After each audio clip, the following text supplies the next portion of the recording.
todos los atributos que están vinculados a esa cuestión del paisaje cultural cafetero.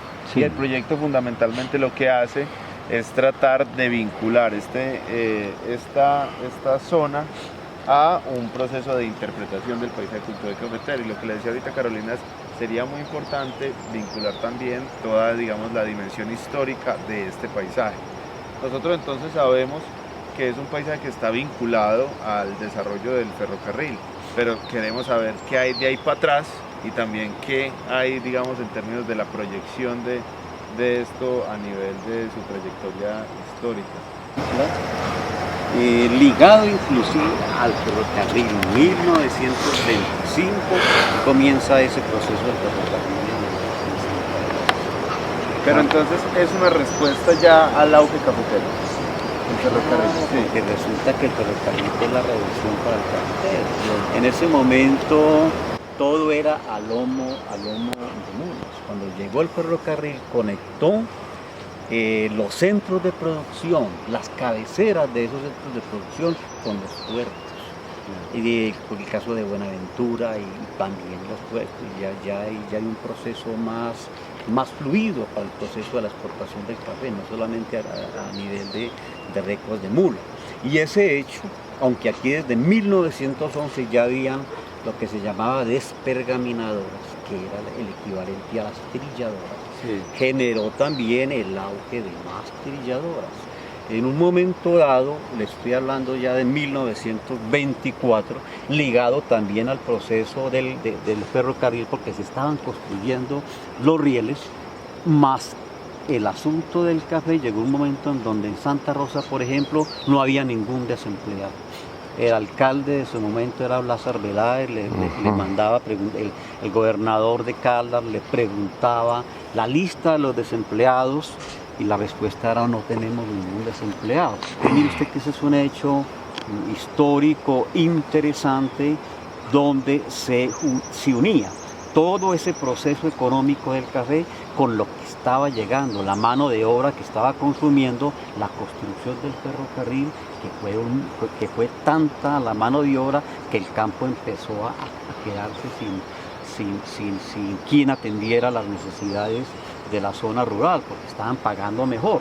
¿Y de dónde venía esa plata? Fueron los famosos 25 millones de dólares que le pagó Estados Unidos por Panamá, Colombia, por ese raponazo siniestro de la famosa diplomacia de las cañoneras al hacer que Panamá se independizara y cayera bajo la óptica, digamos, del poder americano. Entonces mire usted cómo hay elementos interesantes. Después del 25, pues ya eso generó ya más, digamos, dinamismo económico a través del café, a través de las trilladoras. Aquí en Santa Rosa había muchas trilladoras con mucha mano de obra femenina exclusivamente. Pero también no solamente había trilladoras en la parte urbana, sino en las veredas. En la Capilla, Guillermo, y creo que hace parte de la zona de ustedes, hubo una gran trilladora. Y una gran trilladora que se construyó precisamente aprovechando que el tren pasaba por allá al frente de la misma trilladora, ¿cierto? Entonces ahí hay una visión económica. Esa trilladora se quemó en alguna época, ¿cierto? Y era algo tan interesante que la trilladora generaba en su entorno también los influjos de la modernidad, porque tenía una planta eléctrica y la planta eléctrica servía para los moradores de la vereda, ¿cierto? Un proceso aquí de retroalimentación. Sobre eso hay un trabajo muy interesante de un profesor de allá de la Facultad de Educación, ya jubilado hace rato, de apellido Escobar, que fue sobre el tema de las mujeres trabajadoras aquí en la parte de las trilladoras y de la recolección misma también del café.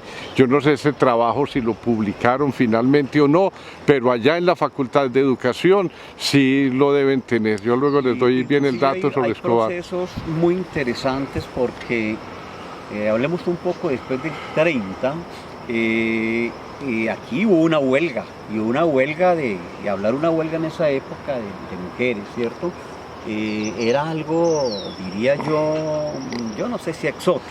En todo caso, aquí hubo una huelga que le tocó al alcalde Miguel Ibáñez, Miguel Ibáñez le tocó esa huelga y fue una huelga que se prolongó por mucho tiempo. Todo indica que estaba en auge el proceso socialista. María Cano estuvo por aquí. Estuvo aquí en 1926, ¿cierto? María Cano no entró porque a María Cano la perseguían y cuando ella venía preparaban todo el piquete de policía, preparaban la cárcel, el cuarto en la cárcel donde la iban a alojar y entonces, bueno, pero ella se quedó ahí en el tren y la gente fue donde ella a escucharle su discurso. Sí. Bueno, eso es toda una historia que la hemos escrito y que anda por allá, pero hace parte de lo anecdótico y entonces ese proceso avivado por María Cano, José Ignacio Torres Giraldo, el proceso del comunismo y del socialismo que posteriormente se dividieron ante la candidatura de Olaya Herrera. María Cano, por ejemplo, no apoyó, creo yo, si la memoria no me falla, el proceso de Olaya Herrera, porque ella tenía unas ideas mucho más puras, ¿cierto? Sí. Ya intuía que esa candidatura pues no reunía los elementos ideológicos y de defensa social que ellos planteaban, ¿no? Y es una época en la cual se hace muy evidente algo sobre lo cual yo he venido insistiendo también en épocas recientes, son las relaciones entre el liberalismo, el socialismo y el comunismo aquí en Colombia. Sí. Y es la época en que se plantea con mucha claridad, siempre lo escuché en mi casa, que fue un hogar liberal, digámoslo así, raizal, donde se decía que el liberalismo tenía que beber en las canteras del socialismo. Y se repetía como un cliché. Sí.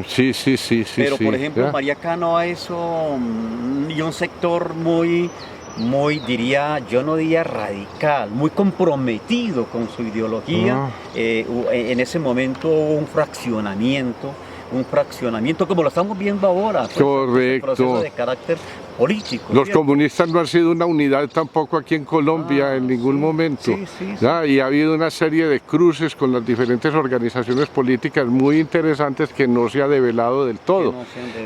O sea mal interpretado también. Ayer grabé una lectura que hice de la introducción que hace Otto Morales Benítez a las memorias de mi pariente Jorge Garner de la Cuesta, donde expresa cómo fueron las relaciones, digamos, los precedentes a la guerra de los 1000 días y cómo se fueron generando ya luego las diferentes manifestaciones de violencia, expresión de las cuales una fue el asesinato de Gaitán, que para muchos, inclusive colegas historiadores, siguen repitiendo una mentira y una ficción, y es que la violencia partidista en Colombia comenzó con el asesinato de Gaitán. Eso es un desafuero total, porque Gaitán mismo fue un abanderado en la lucha por la paz en Colombia, porque esa violencia ya existía y no había dejado de existir desde el comienzo mismo de la llamada historia republicana. Y eso es tan cierto, Guillermo, que nuestra historia se ha deformado tanto